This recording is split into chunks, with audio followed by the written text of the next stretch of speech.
안녕하세요. 자유교회 이진우 목사가 보내드리는 아침 묵상입니다. 오늘도 예수 그리스도의 향기를 내는 복된 하루가 되시길 바랍니다.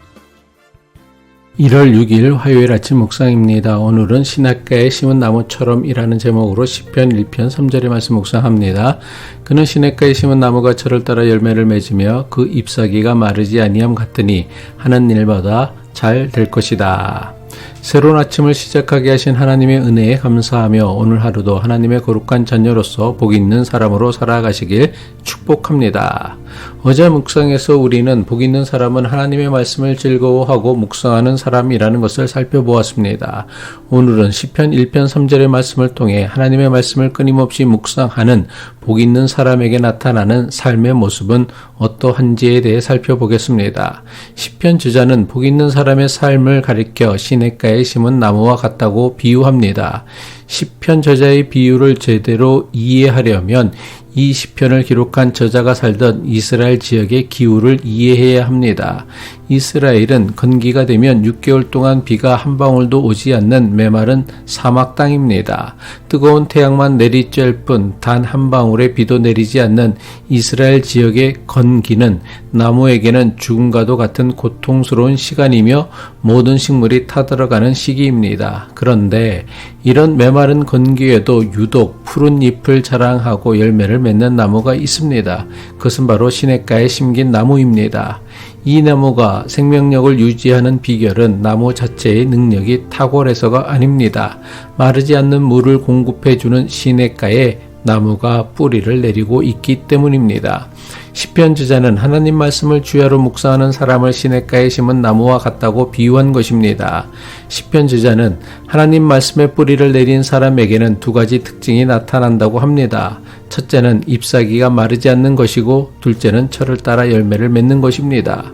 먼저 잎사귀가 마르지 않는다는 것은 어떤 시련이나 역경 가운데서도 그 생명력을 잃지 않는 태도를 의미합니다. 이스라엘 지역의 건기가 시작되어 가뭄이 들면 주변의 다른 나무들은 잎이 누렇게 변하고 시들어 버립니다. 환경의 지배를 받기 때문입니다. 하지만 하나님 말씀의 뿌리를 내린 사람은 인생의 시련이 와도 경제적인 어려움이 닥쳐도 그 영혼이 변하지 않습니다. 여전히 푸르고 싱싱합니다. 이것이 바로 세상이 감당할 수 없는 그리스도인의 생명력입니다. 주변의 환경을 뛰어넘어 평안과 기쁨을 유지하는 힘입니다. 시냇가에 심은 나무의 두 번째 특징은 철을 따라 열매를 맺는다는 것입니다. 여기에서 중요한 것은 철을 따라라는 시편 저자의 표현입니다. 우리는 내가 원하는 때에 내가 원하는 만큼의 열매가 즉시 맺히기를 바랍니다. 하지만 나무는 결코 조급해하지 않습니다. 추운 겨울을 견디고 뜨거운 햇살을 받아내며 자신의 때가 찼을 때에 비로소 가장 아름다운 열매를 맺습니다. 마찬가지로 말씀의 사람은 하나님의 때를 기다릴 줄 압니다. 지금 당장 눈앞에 결과가 없어도 실망하거나 포기하지 않습니다. 하나님의 시간표인 철이 이르면 반드시 거두게 하실 것을 믿기 때문에 인내하며 오늘을 성실하게 살아갑니다. 시편 저자는 이러한 삶에 대해 하는 일마다 잘 될 것이라고 선언합니다. 하는 일마다 형통할 것이라고 노래합니다. 하지만 여기서 우리는 이 형통을 오해하지 말아야 합니다. 이것은 무조건 부자가 되고 병에 걸리지 않고 실패 없이 승승장구한다는 뜻이 아닙니다. 만약 형통이 고난이 없는 것이라면 감옥에 갇혔던 요셉이나 십자가를 지신 예수님은 형통하지 않은 삶을 산 것입니까? 성경이 말하는 형통은 목적지에 도달하다, 거침없이 나아가다라는 뜻을 지니고 있습니다. 다시 말해 비록 가는 길에 장애물이 있고 폭풍우를 만나고 때로는 넘어질지라도 결국은 하나님이 뜻하신 목적지에 도착하게 된다는 뜻입니다. 요셉을 보십시오. 그는 노예로 팔려갔고 억울하게 감옥에 갔습니다. 세상의 눈으로 보면 실패한 인생입니다. 그러나 성경은 창세기 39장에서 감옥에 있는 요셉을 향해 여호와께서 함께 하심으로 그가 형통한 자가 되었다라고 기록합니다. 환경이 좋은 것이 형통이 아니라 하나님과 함께하며 그분의 뜻을 이루어가는 과정 전체가 형통입니다.